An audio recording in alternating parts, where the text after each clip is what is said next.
So any questions or observations, please? Yes, I have seen these two hands. Any others, please? You want? All right, you come first.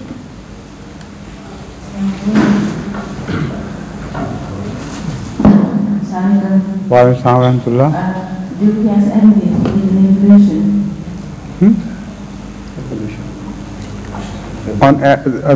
You believe, whether we believe in the theory of evolution or not, is that the question? Yes.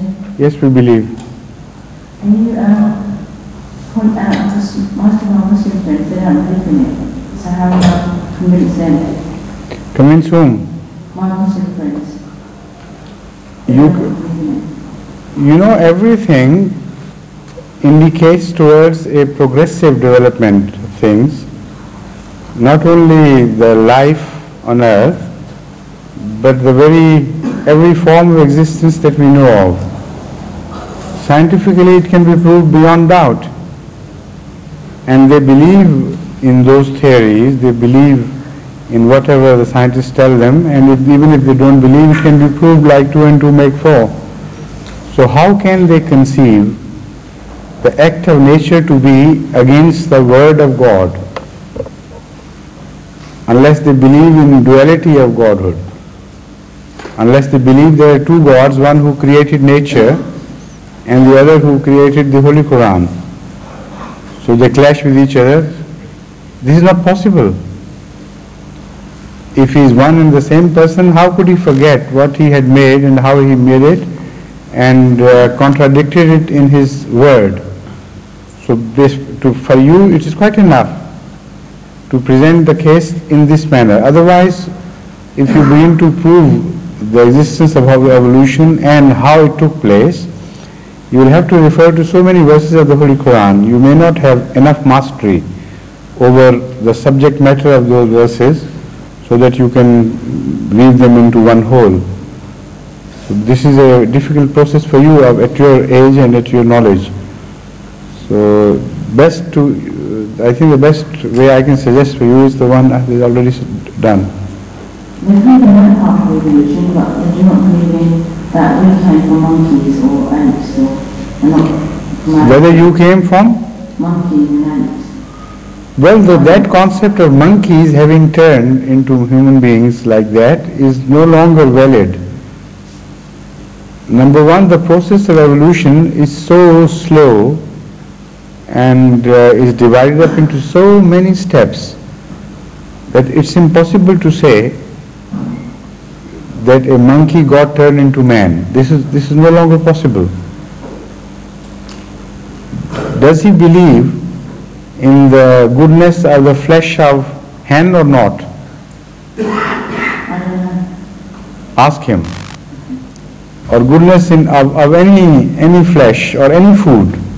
Of course he eats something, or like if not flesh, he eats vegetables.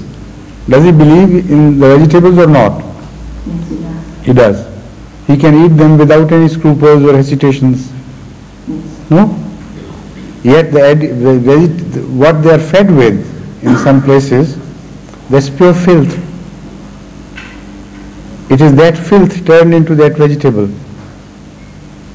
Looking at that filth, looking at the sewage system of London being directed to these fields, vegetable fields and things, can you ever bring yourself up to eating those things? If you think they have sprung directly from them. And they have. And the time involved is so short that you can see the whole process within a short time of your lifespan. You don't have to wait the whole life long to see this process develop. Within a matter of a few months, you see the whole system, the whole circle completed, and filth turned into beautiful vegetables, tomatoes and onions and things, flowers, fruits. Does that not happen? So how can you look at this transformation as you look at the transformation of animal life into human life? in the simple terms, monkey turned into human being. There the processes in between are million times more than the process just I have described. And the time span is much, much larger. So you wonder at that, but don't wonder at what's happening before your very eyes in everyday life.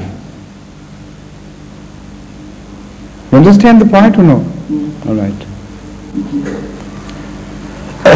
Salim? Yes, please. आपको call आई है नताशा की? हाँ? वैसे जा रहे हैं?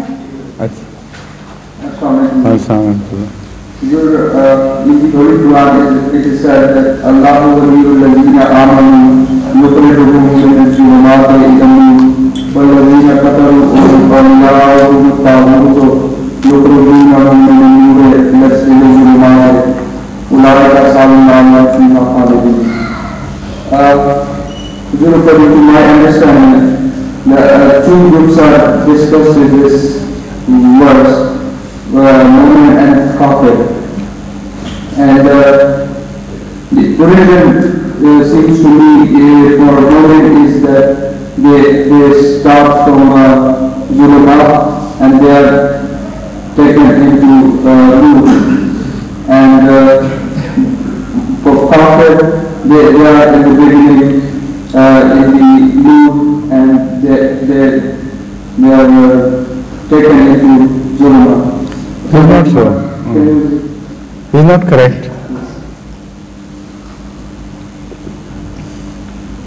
It doesn't imply, the verse, that somebody is in the darkness, total darkness, somebody is sitting in total light, and there are two types of forces, one carrying some from the light to darkness and from darkness to light, and so on and so forth. This is not the correct concept. The concept is that of education, and the comparison lies in the field of education and teachings. Some teachings are based on truth.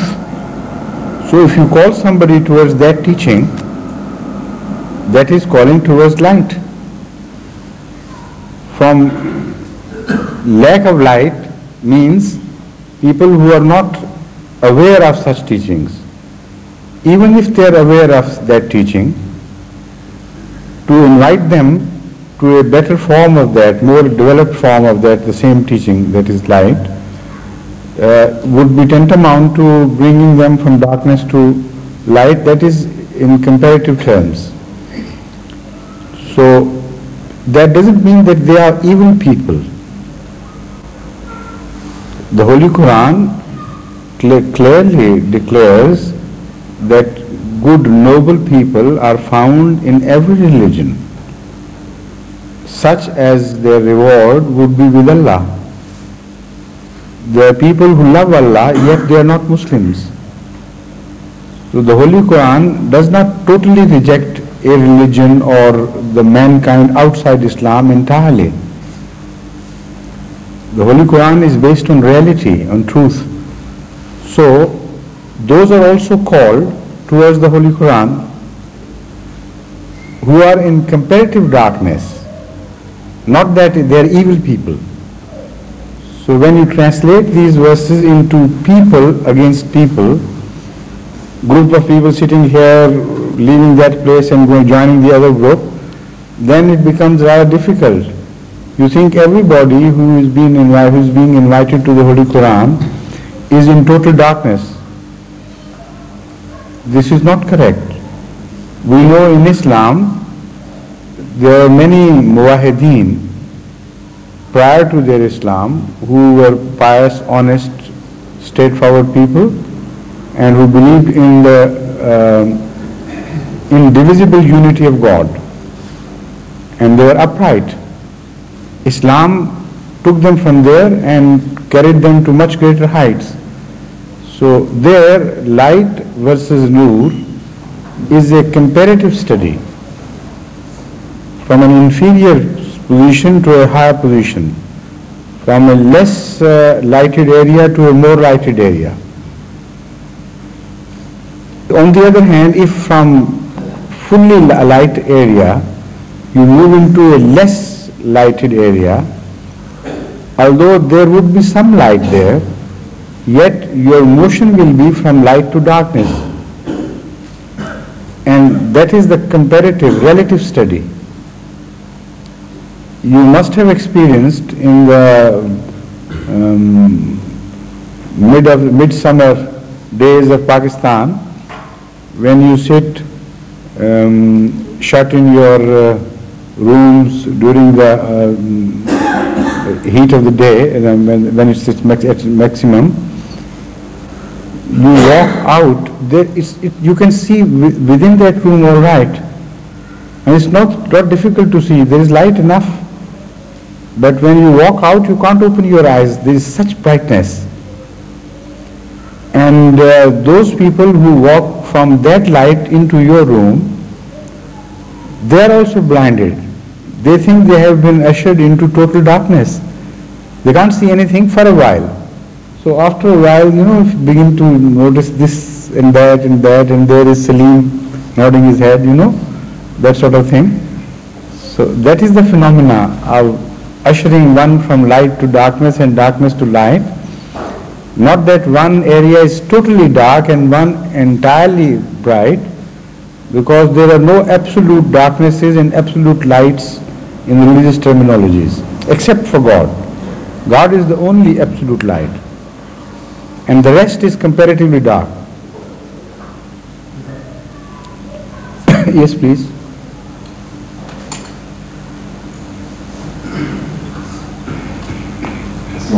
Yeah, I'm sorry. First of all, I would have decided just to hold it on. But Father, I accept the money of what I was saying is, that I was saying that he was really mad at that. So they could not buy me the Ghana and the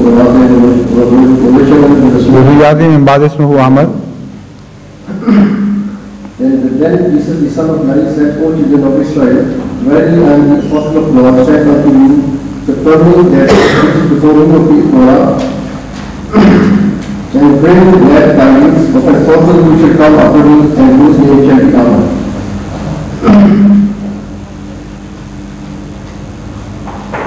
In Torah, I recite the verse from Torah.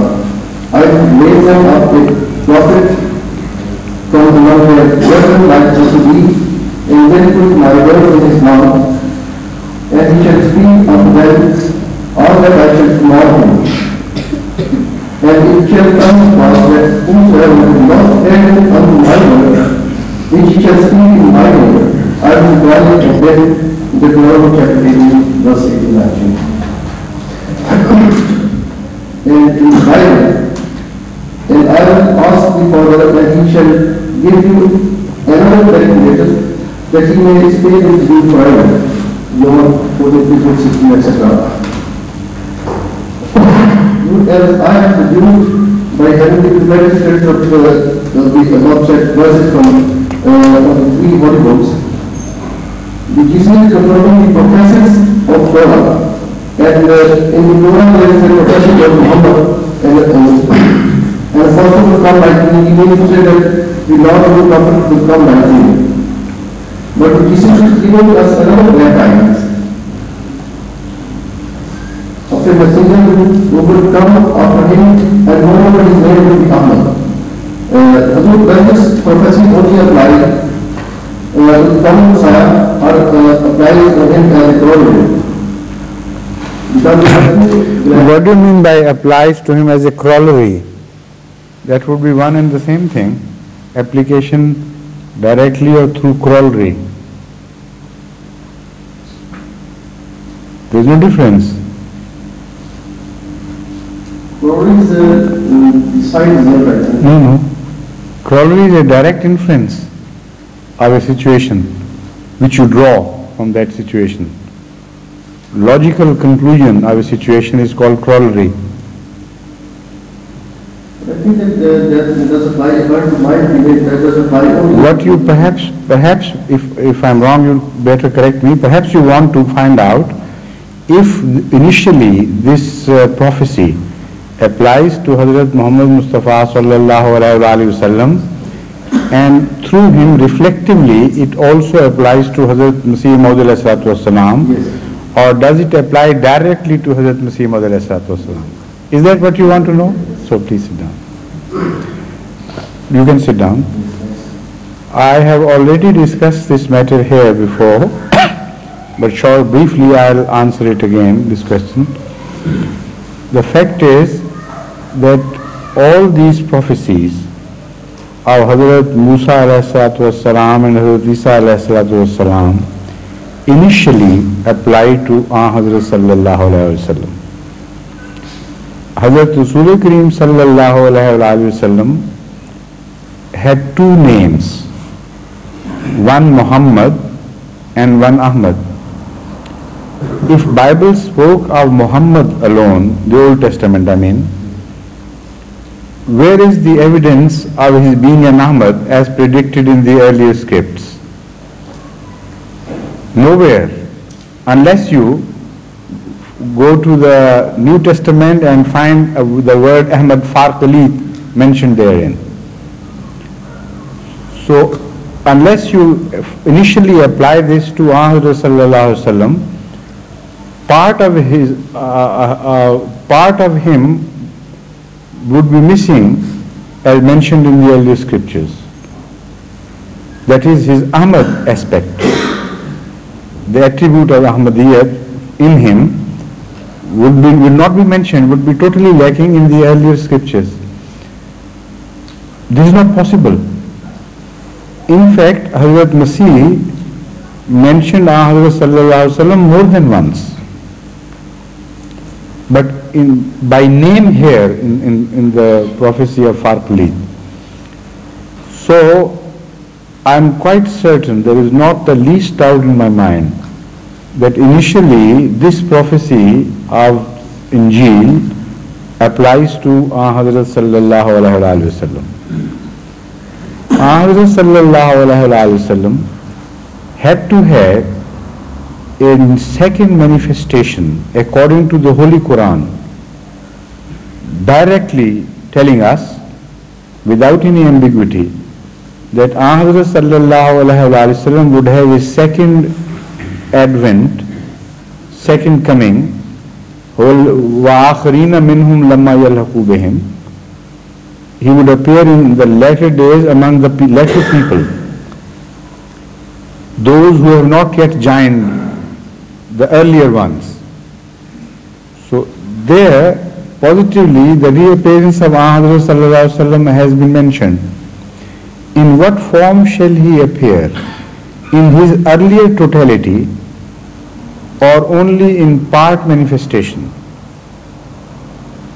Other traditions tell us that Hazur Akram sallallahu alaihi wasallam and verses of the Holy Quran can be inferred to mean that Hazrat sallallahu alaihi wasallam's second manifestation would be limited to his Shan-e Ahmadiyyat. That is to say, less Sharia, less the law. The first manifestation of Muhammadiyyat is very similar to that of Moses. This is why Moses refers to him as Muhammad and tells us that he would be like unto him. So he was a law-bringer prophet, and as such his first manifestation was that of Muhammad, that is similar to Moses. His second manifestation had to be like that of Jesus Christ, peace be upon him, because he combined in himself both the qualities of Musa and Isa alayhi salatu wassalam. So that second manifestation is referred to as Ahmadiyyat. Unless it first appears in the first instance, how can it reappear? So Hazrat sallallahu alaihi wasallam manifested his quality and character of Ahmad together with that of Muhammad in the first instance, and this prophecy was fulfilled. But in the second instance, when he was to reappear in Islam, not outside. In the first instance, he initiated Islam, he founded Islam. In the second instance, he was to appear in Islam, yet was to be told by the mullahs of the time that you are no longer Muslim, no, you are not a Muslim. So this is why the Holy Quran immediately, in context of his second appearance, tells us, وَهُوَ يُدْعَى إِلَى الْإِسْلَامِ. And do they believe that such a person who is being called towards Islam and who says he is from God and Allah speaks to him, there is a more greater transgressor than he himself? If so, then Allah must destroy totally such a person. That is the argument mentioned in the Holy Quran. So that argument applies to Hazrat Masih Maud alayhi salatu, not to Hazrat sallallahu alaihi wasallam. But that manifestation is the second manifestation, not the first manifestation. Because of this confusion, many people, Ahmadis, instead of digesting the whole thing as a whole, begin to divide it into two. Some take side, some take one position as against some others who take the other position, and go on discussing unnecessarily, debating hotly the issue whether it is Hazrat Masih Maud who is mentioned or Hazrat is mentioned. Hazrat Masih Maud cannot be mentioned unless it is Hazrat who is first mentioned, because he has no separate existence. Whatever he gained was from Hazrat, whatever he shows is a reflection of Hazrat. So whatever Rasulullah did have was remanifested in Masih Maud. So if he didn't have initially Ahmadiyyat and was not prophesied as such, how could Hazrat Masih Maud come into being at all?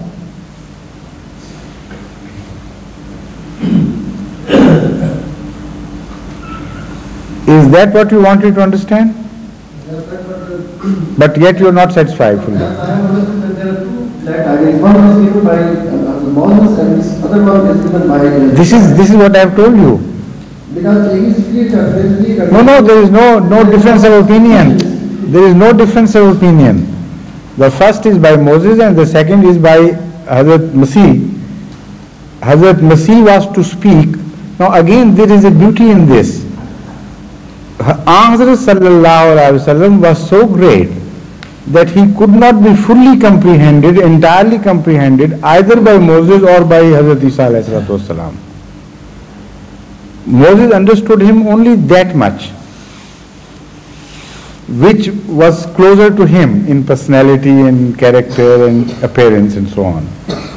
The rest he could not understand because it's too much for him.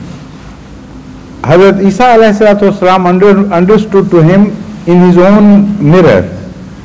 He could conceive of him only as an Ahmad, mild and gentle and loving, and not bringing a new Sharia, not permitting his followers to fight back when they are attacked and so on and so forth. So he saw him in his own mirror, which was a limited mirror. But both put together made Hazrat Muhammad Mustafa sallallahu alaihi wasallam as such. The combination of both Muhammadiyat and Ahmadiyyat. Unless you understand that character of Hazur sallallahu alaihi wasallam, you will never be able to understand these verses.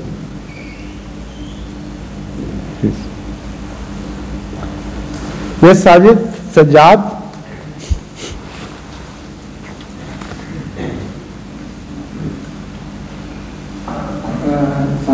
Could you explain why Islam is not an ism? Why it is not an ism? Well, you may ask me the next question, why every ism is not Islam? What do you mean by ism? First of all, define ism, then I'll tell you why. It was once somebody asked a question, is Islam ism? And replied, can't call an ism. I couldn't understand it, I wanted to. Do you understand ism? Because this question could not have come to your mind unless you thought you understood the word ism. And that understanding of ism in your mind tallied with the concept of Islam so perfectly that you were left wondering when it was denied that Islam was no longer not an ism. What is an ism? Please? No, I'm asking you. Because unless you know what ism is, you can't ask this question. So I want to understand from you. Please let us know what ism is. So first go and see into dictionary, then if the question remains, then come and ask. I have another question. All right. Shall we bring the dictionary here? Yes, please, go on. You once said that anybody who received the message of here and had not accepted it would not be allowed to enter heaven. Huh? Would not be allowed to enter heaven. Who said that? Am I correct in this? You're wrong. Wrong. Well, my question is... both your questions. Yes, all right.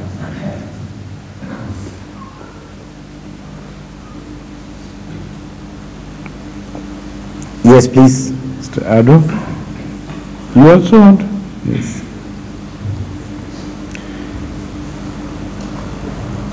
Shall we put your name along with Mr. Bashir Hayat and Abdul Rashid and so on, in the same bracket? So that your seat is reserved every time, right? Good.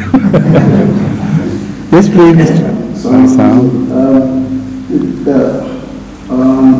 Those two people who were Nabi Yusuf in prison and had a dream, asked for the interpretation of their dream. One was told that he knew what his dream had been decreed. When it was explained to him, it was followed by this, that the dream has been decreed. What are the words? What are the words you are referring to? In Surah to the music, of course. None of the Holy Quran, but I read it just 2 days ago again. What I mean to say is, first of all, you refer to the Arabic text. Where is it mentioned that it is decreed? So from that, we will proceed from there on. Keeping in view the original word of the Holy Quran, we'll discuss this matter further, right? I'm not denying it, but I want to understand. I want to focus my attention on that particular word which is used. Hafiz Sahab हैं?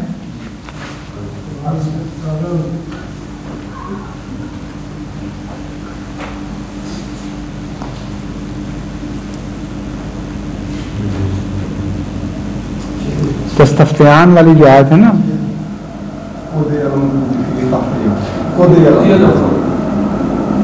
कुज़ियल अम्रो, हाँ exactly ठीक है, right.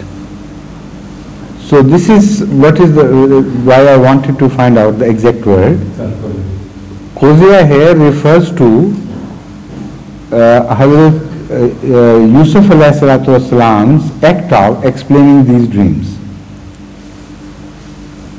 Here tastaftiyan, you know, the word decree here does not refer to Allah, that Allah has so decreed. Quziya means to settle an issue. It can also mean a thing decreed. Quziya al-amr also means that matter is resolved, the matter is settled.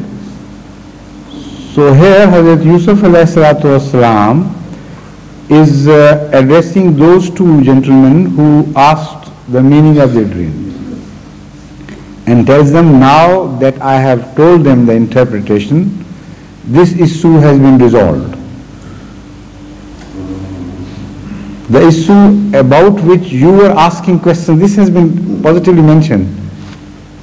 The issue on which you wanted to find an answer has now been resolved. That is, I have explained everything, so that's all. So then I have the meaning that... this is wrong, yes. then it's... So your question also drops. Huh? Yes, please. Because what please you would have what feeling in my Now mind? another, just a minute. As I mentioned, this can also, Quzaya can also mean.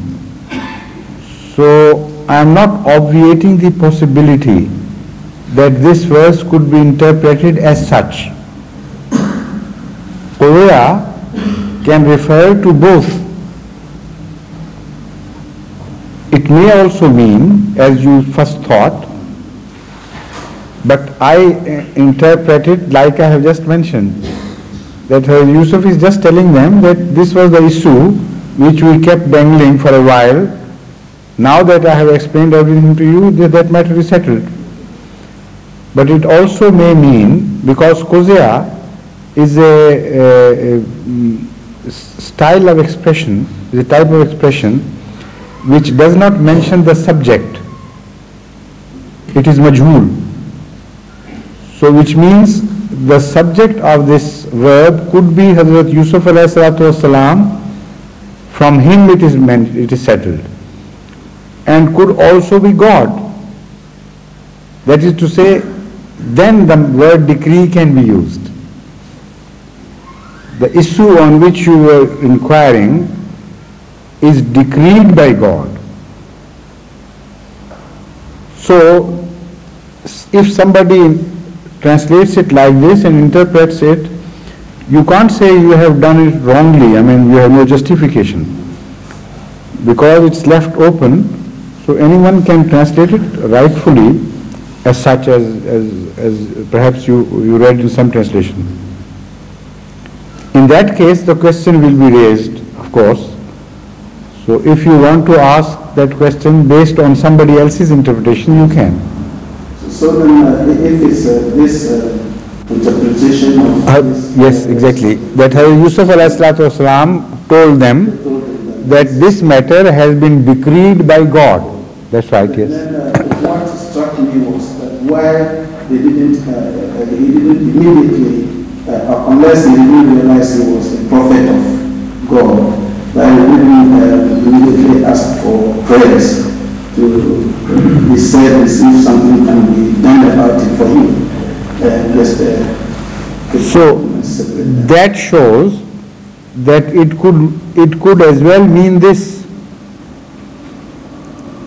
exactly decree, because the Holy Quran is the afsahul kitab, afsahul kutub in the world. That is to say, it's the past excellence, par excellent in quality of language from any angle, from any regard. No word of man can match the quality of the Holy Quran and its language and its class. The word Quzaya, this is why it is left open. You can make any meaning as you please according to the situation as it permits. It may also refer to Yusuf alayhi salatu wasalam, that he tells them now the matter is settled and decided. It may also mean to refer to God, and there Hazrat Yusuf alayhi salatu wasalam would convey the message to them that this is a matter which is decreed to happen like that and nobody can change it. Quzaya here means it's a decree which is unchangeable, and that could as well be correct, because the things passed exactly as he had predicted. Not only this, but also as you have recently now pointed out, and this is a very intelligent observation I must say, that Hazrat Yusuf alayhi salatu wasalam did not tell them to give alms and to pray. So if this matter was not decreed, then he must have told them to seek Allah's favor so that at least part of, the dream of one person was at least, nullified by Allah, that decree. So that shows, you are quite right, and I must admit the flight of your fancy is in the right direction, yes. So instead of asking a question, you should have made this inference from that. That is what you missed. Correctly understanding this matter to be a decree of God, you should have immediately understood that this is why Hazrat Yusuf ﷺ did not tell them to pray, because he knew it was a decreed matter which would not be changed. Yes, please. Thank you for pointing out. I really enjoyed this point. Yes.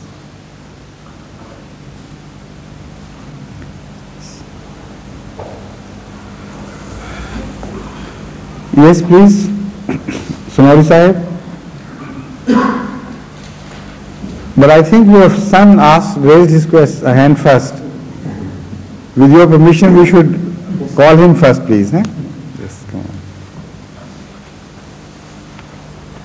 Although it's not necessary, but he may not, may not receive a good impression if I ignore him and call you. This is why I am doing it. Yes.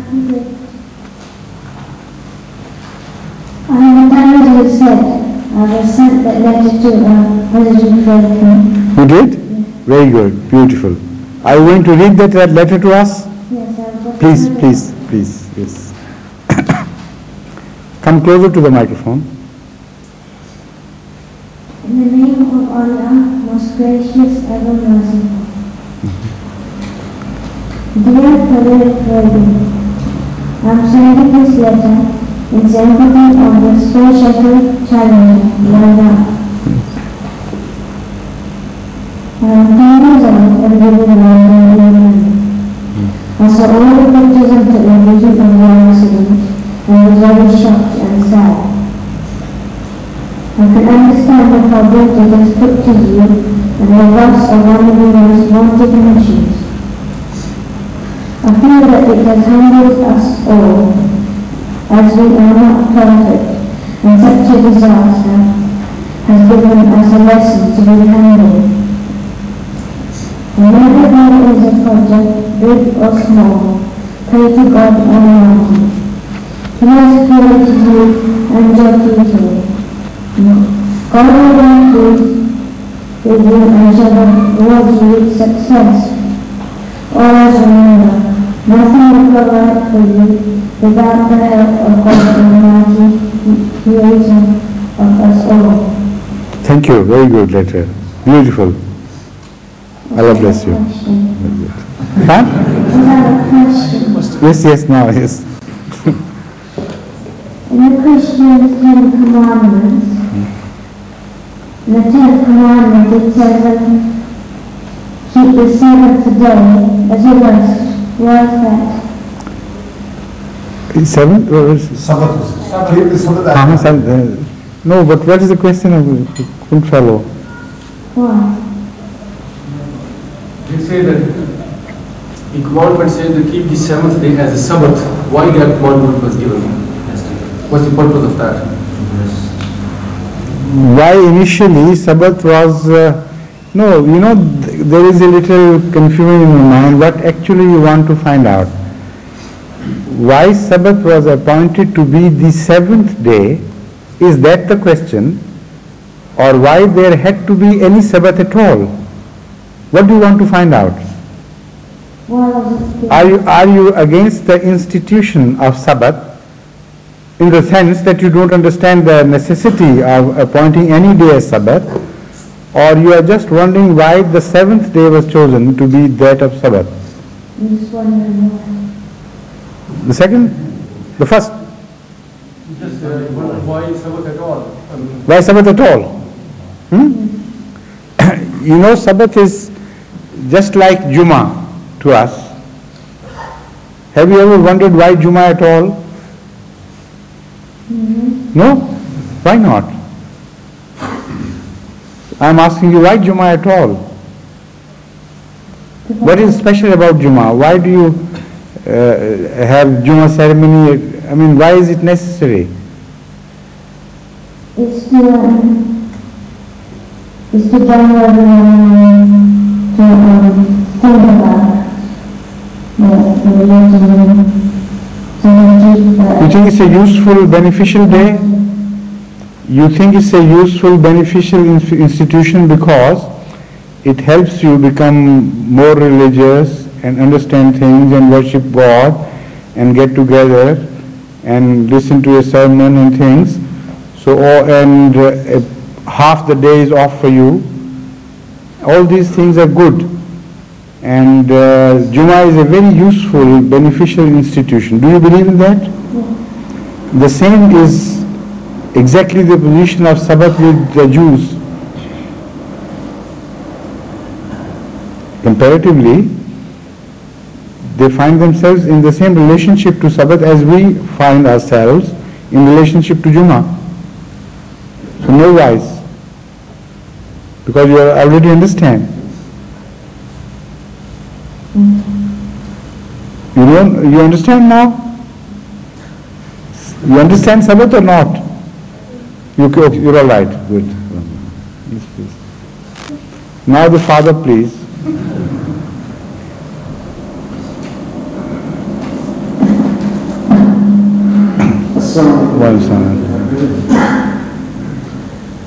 As Islamic history records in great detail the incident when Hazrat Jibreel revealed himself to Hazrat Muhammad Mustafa for the first time and bestowed upon him the prophethood from God Almighty.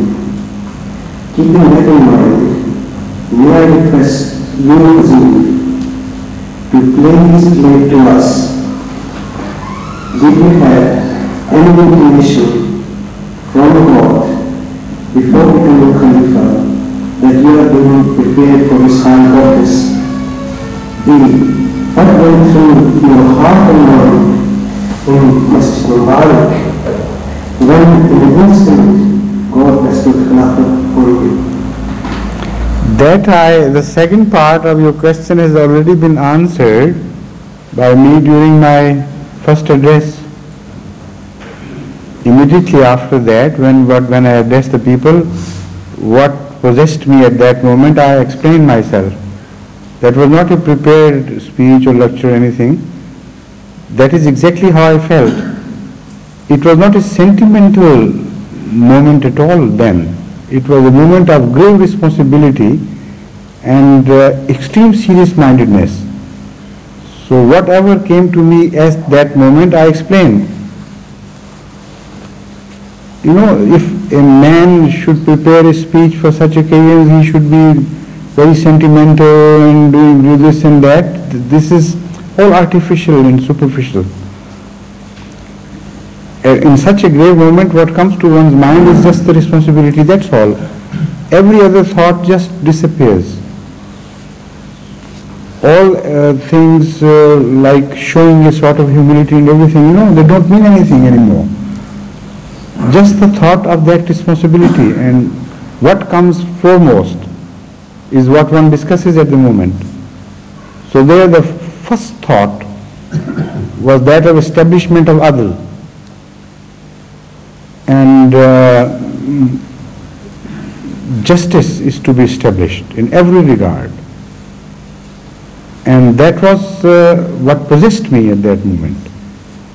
And from that I understood that every other blessing is born out of a state of justice. And the whole subject which I was to discuss in so many speeches in Jalsa Salana later on was flashed into my mind. That nothing would be right, nothing would be good unless adl is established, because ihsan and ita'azul qurba are the later stages which are based on the ground of adl. They can't exist separately or hang high in the air. So that was what I said. And there was, it just came like this, and it possessed my whole being. And as far as the first question is concerned, that I also explained, the resemblance is not correct. I mean, the parallel which you are seeking is not right. the phenomenon of prophethood is a different phenomenon altogether from that of Khilafat, in the sense that Khalifa is the deputy of the Prophet, an institution which has already been established. And again, the inference you have drawn is also wrong, because Hazrat Rasul Kareem sallallahu alaihi wasallam was not told before he was made a prophet that we are going to make you a prophet. It may have happened, but we don't find any reference in the Holy Quran or tradition. The incident you are referring to was the incident when he was made a prophet. So he was told of his prophethood when he was told to work as a prophet. Though as far as potential is concerned, as far as his latent qualities are concerned, he was prophet even before he was born, even before Adam was born. That is, as a plan of God,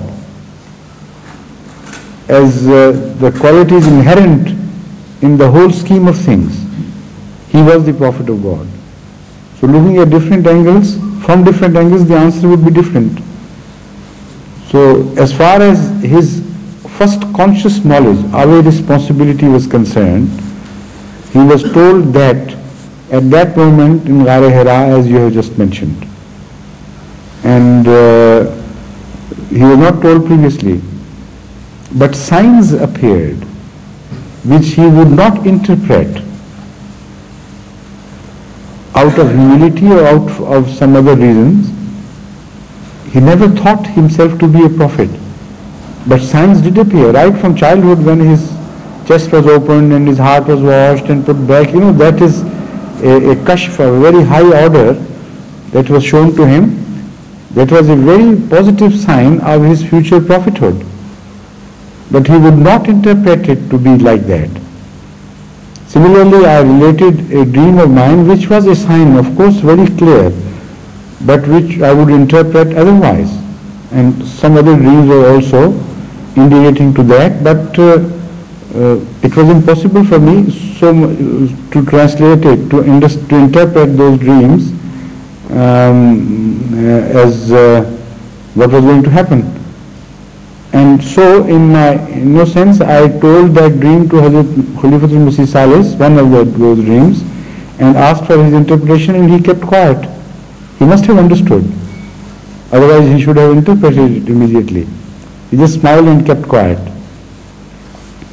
The dream was that I was giving the dars of Surah Falaq in Masjid Mubarak, and on the right side was sitting Hazrat Khalifatul Masih Salis, but his personality kept on changing rapidly, like electronic make and break, into Hazrat Muslim Maud.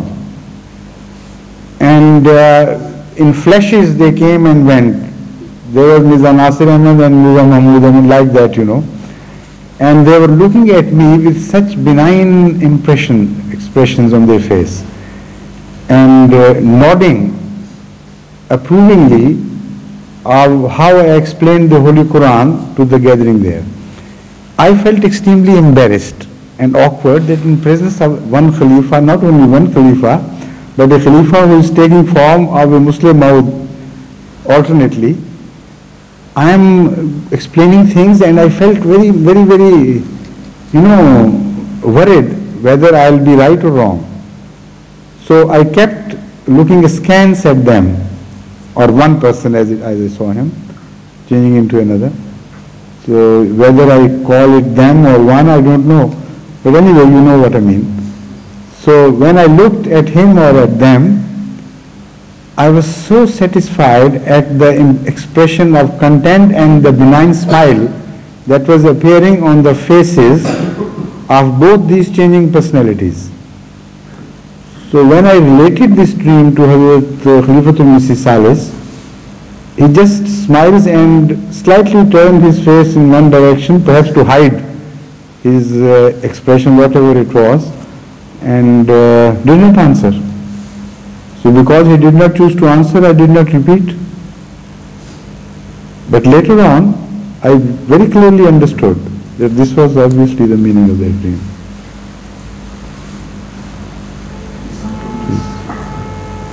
Yes? After all, your turn has come, and you have got full 7 to 8 minutes to ask a question and receive an answer within that period. I shall be most grateful if Hazur most kindly advise us whether the Prophet is always born a prophet and not made a prophet through his good deeds. If this is true, then Hazur most kindly explain the following surah in this connection, from which it seems that the Prophet is also made through his good deeds, contrarily to the above understanding of being born a prophet. This is mentioned in the Holy Quran, Surah Al-Nisa, 9. And whoso obeys Allah Ta'ala and His Messenger shall be among those whom Allah Ta'ala has bestowed His blessings. The prophets, the truthful, the martyrs and the righteous, and an excellent company are they. This is one part of the question. Thank you.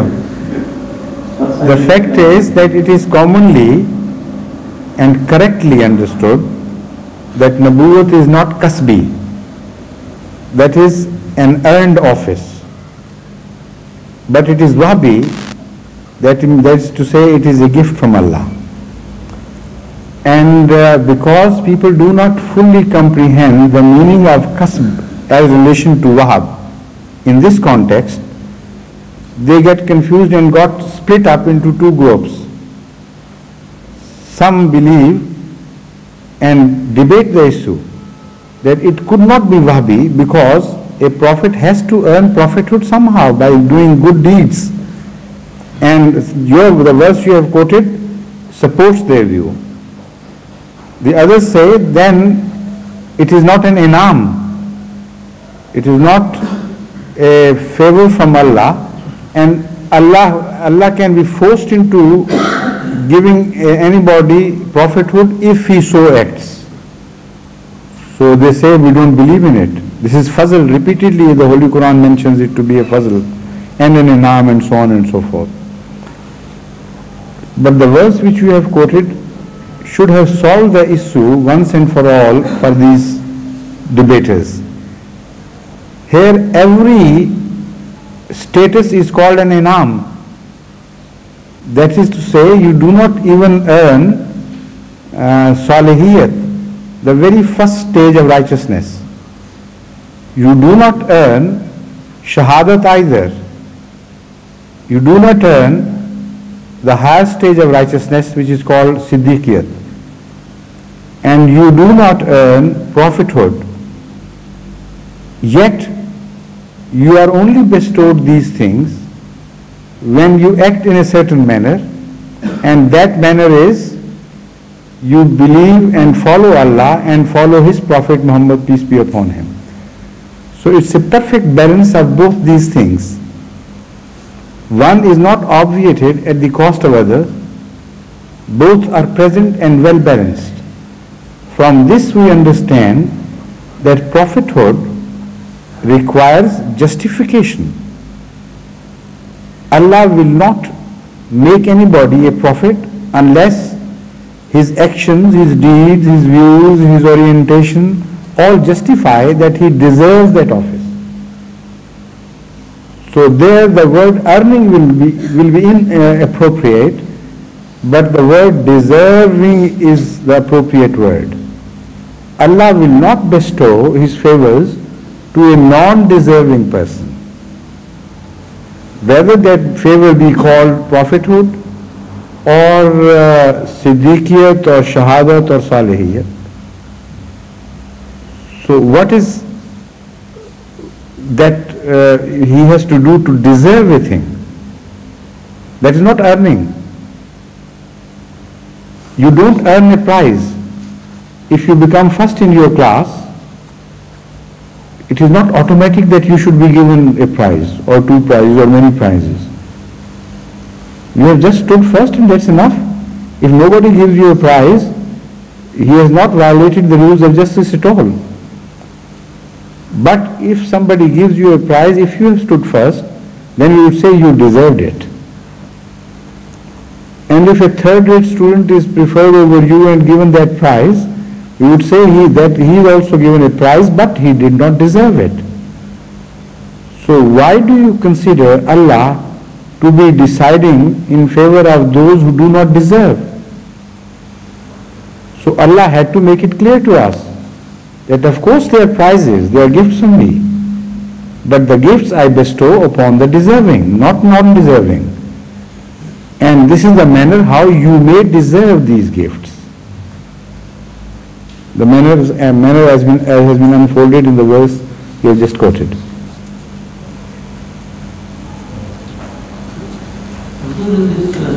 Connection, Hazrat has already mentioned, yes, in this meeting, that the Holy Prophet sallallahu alaihi wasallam. Excuse me, is it the second question or the first part is now being elaborated further? The first part is elaborated. Hazrat mentioned just now, Yes. that the Holy Prophet sallallahu alaihi wasallam was made a prophet before Hazrat Adam alayhi salam was born. So, I said in a latent manner, potentially, because he was a part of the design of God as such, and that was not earning. Again, that was not earning at all. In fact, if you look at the root of this issue, then you will understand that these four terms, which I have just mentioned, you have mentioned from the Holy Quran, the issue of gift or favor does not remain limited to these four offices alone. Everything is a favor of Allah we didn't earn. Nothing could we earn at all.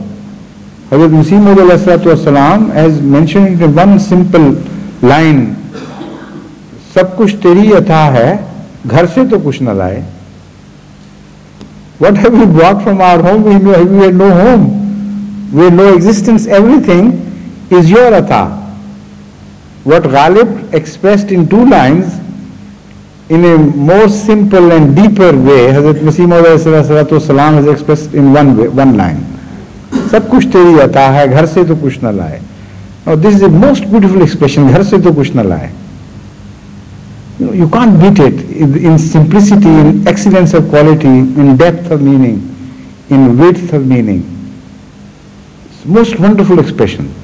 घर से तो कुछ न लाए. Those who know Urdu well, they can enjoy it so thoroughly. Fine? Yes. So everything is Allah's ata. But there are two types of Allah's atas, those favors which precede our existence. There the question of deservation doesn't arise at all. To deserve or not to deserve is irrelevant in that context. But once the favors are shown to us, how we use those favors, how we utilize them, how we are mindful of those favors, and are grateful to Allah, that puts us on the way to that process which is called to deserve or not to deserve. The first favors can be deserved later on in retrospect if we correctly behave and be fully mindful of those favors, keep them in our view, and bow to Allah, thanking Him, being grateful to Him for those mercies. If we begin to act like that, immediately we can be said to have deserved those favors even which preceded us. Because the moment we realized the existence of those favors, we became grateful. So because the Holy Prophet of Islam, Hazrat Muhammad Mustafa Sallallahu Alaihi Wasallam, was grateful to the maximum extent for all that preceded him, all that was shown to him in his lifetime, and all that was to be shown by Allah. So this is why his name was Ahmad, the one who praised Allah the most. So because his thankfulness to Allah was for the remotest favors that Allah had ever shown to mankind, to the existence, so he was the earliest of all the prophets. This is the meaning of his existence before Adam. Adam's mind could never have reached those final points of Allah's favors which had preceded mankind long, long before. But Hazrat Muhammad Mustafa Sallallahu Alaihi Wasallam not only reached those points but appreciated them and prayed to Allah and was turned more humble towards him for all those favors. So Ahmad means the one who perfectly prays,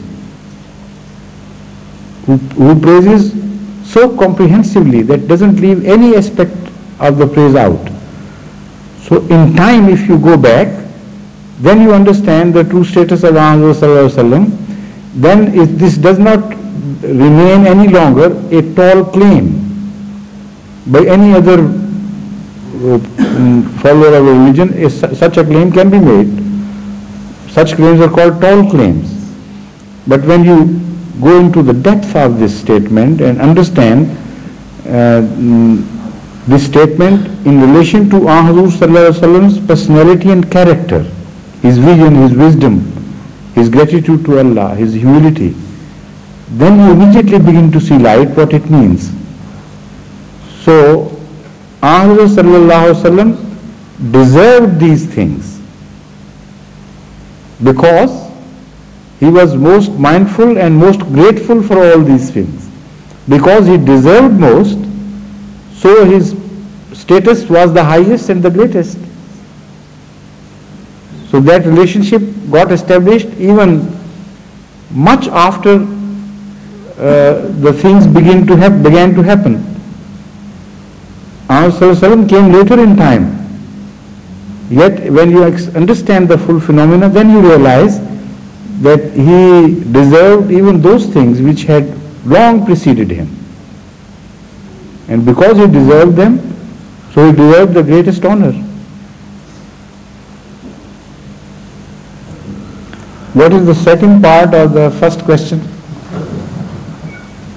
Please. Secondly, when we read the history of the prophets, we notice that they were given the knowledge by Allah Ta'ala that they were prophets at the different stages of life. I have already explained this, not necessarily. In the question asked earlier by Sonori Sahib, I answered this question and I told that not necessarily every prophet is told that he is a prophet. Muhammad Sallallahu Alaihi Wasallam was so shocked, in fact, to fully realize that what it meant, that when he went to Hazrat Khadija radhiyallahu anha, he was shaking, trembling all over, and he was extremely afraid for himself. So how could he have known all along that he was a prophet in that full sense? He must have realized that he was destined to do things. He couldn't understand why and what. What I mean to say, I don't, but my voice not be talking, but what I mean to say is that the next sentence will explain what I want to know. Please say the next sentence then. Have you heard that joke? A similar thing, which depicts a similar situation. Two gentlemen were discussing growing number of accidents and loss of life and this and that. So one observed that mostly those people who sit in the front bogie lose their lives in more than those who sit in the behind the bogies. So the other person said, then why don't the stupid people have the first bogie at all? The front bogie should be omitted altogether.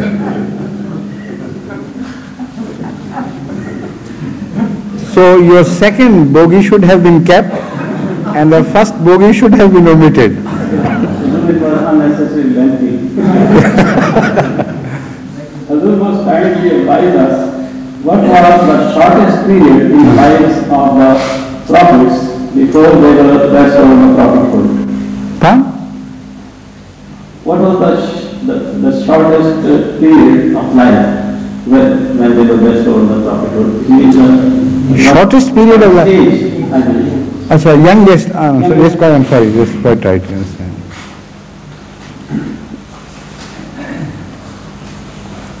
The Holy Quran refers to Hazrat Isa alayhi salatu wassalam, that while he was a child, he made this claim that he was a prophet of God. No other prophet is mentioned in the Holy Quran to have made such a claim in his childhood.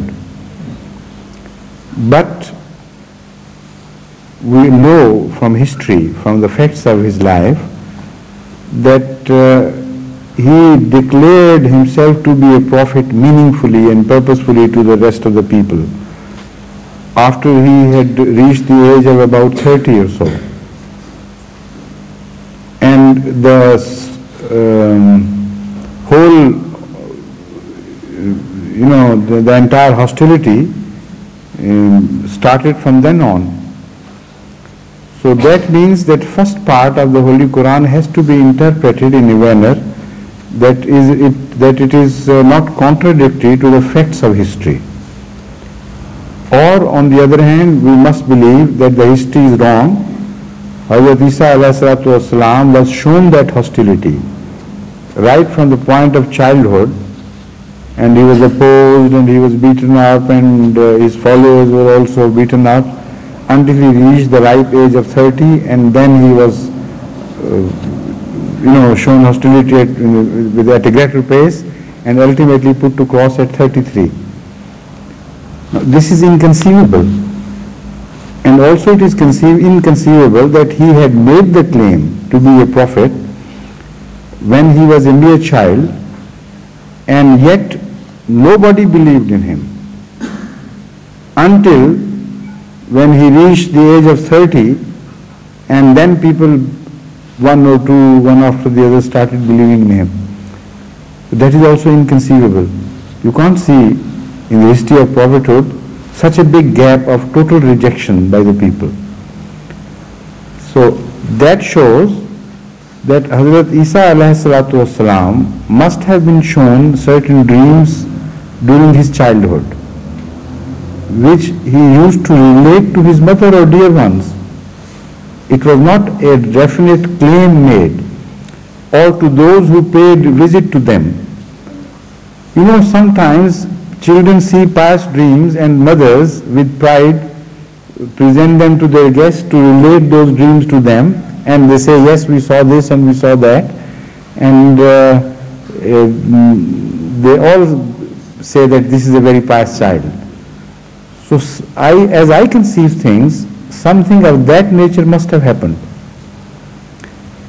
A young child telling things, speaking of very high and pious things, of which as a child he could not conceive. Things which he could never concoct, which appeared very strange. He must have started saying such things right in his early childhood, and whenever people visited Hazrat Mary and asked about the child, he talked in this language. Why? Because he was suspected of illegitimate birth. So Allah made an exception in his case. Other prophets were not suspected of illegitimate birth. Right from the childhood, they were highly honored, even as children. So Allah doesn't do anything out of the way unnecessarily. In case of Jesus Christ, these dreams or visions, whatever that was, they must have been very pronounced, with the result that when people called on their family, they had a suspicion lurking behind in their minds that we are visiting, paying a family a visit, which is a noble family, but this child, unfortunately, is born illegitimately. And suddenly, what they see, that child is so holy,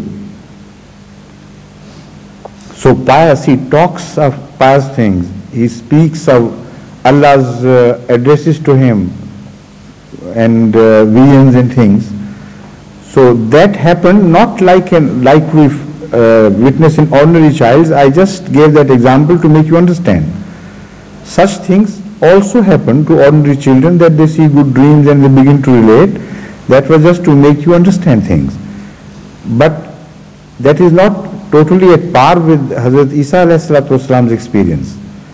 That must have been a very special and pronounced experience. But everybody understood that this child is not claiming to be a prophet. Only he is telling us that I saw this and I saw that, and they forgot about that claim as they went out of the house. I mean, they never took it seriously. So he was not made a prophet in the true sense of the word. This is what is my inference is. He was shown these experiences because of his circumstances, because people must begin to see him in a different light, and they must have begun to see him in a different light, because he was highly respected later on in the society. When he made the claim to prophethood, like all other prophets, he occupied a position of respect in the society at that time. They must have watched him right from the beginning and seen him develop into a very pious boy, a pious young man. And this all started because, as I have told, he was born in an exceptional circumstance.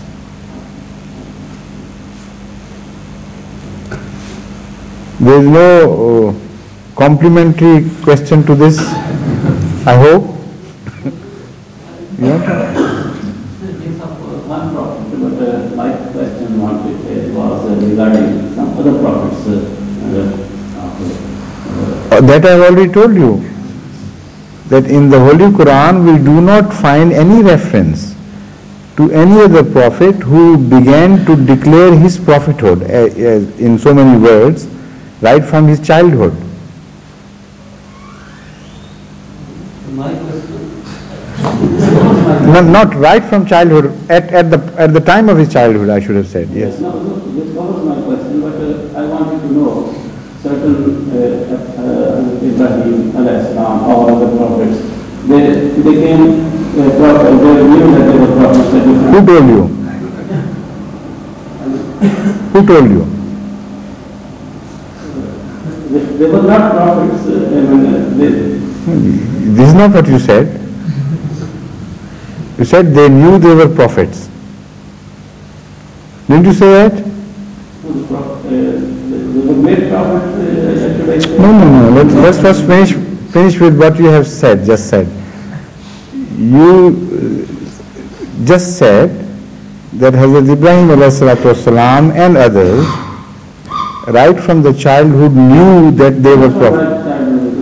From which time? I'm not talking about childhood. All right. I'm talking about Maturity. After maturity, they began to know. They began to realize, at least, that they were prophets. Is that what you make? What you say? They knew from God that they were made prophets. Immediately at the time of maturity. Not immediately. How far afterwards? I want to know whether they were prophets. So you will go in the vicinity of, Different ages. by raising the age gradually, you will ultimately reach the vicinity of 40 years. I want you to know. Yes, please. Assalamu alaikum.